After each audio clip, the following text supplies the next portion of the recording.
Hey everyone, and welcome back to another video.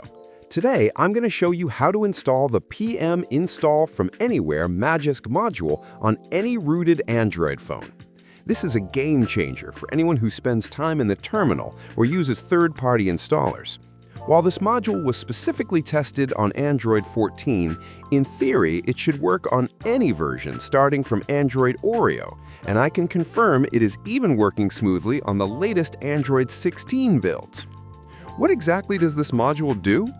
It allows the PM command line utility to install APKs from absolutely anywhere in your file system. Usually, if you try to run an install command from a random folder, you'll hit a wall. This module fixes that by modifying the SELinux policy, specifically allowing system processes running under the system server user to read APK files directly from Fuse and SD card FOS file systems. It's a technical fix for a very practical problem.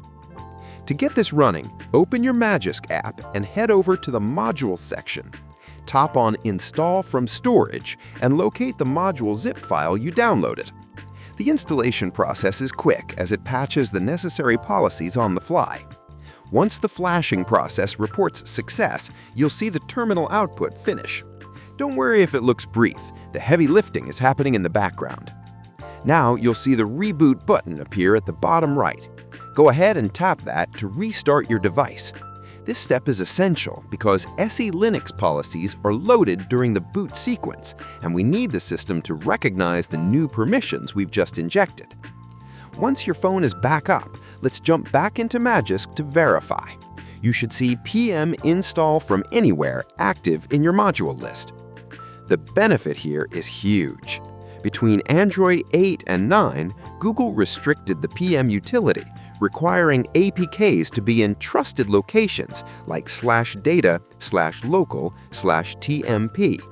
Before this, you had to manually copy, move, or change permissions on every single file before installing. Now, that headache is gone. You can trigger an installation from your download folder, SD card, or any custom directory without those extra steps. It's all about reclaiming that flexibility we used to have in older Android versions. No more permission denied errors when you're just trying to manage your apps. If you're a power user, this is going to save you a ton of time and repetitive commands. Thanks for watching, stay tuned for more root tips, and I'll see you in the next one.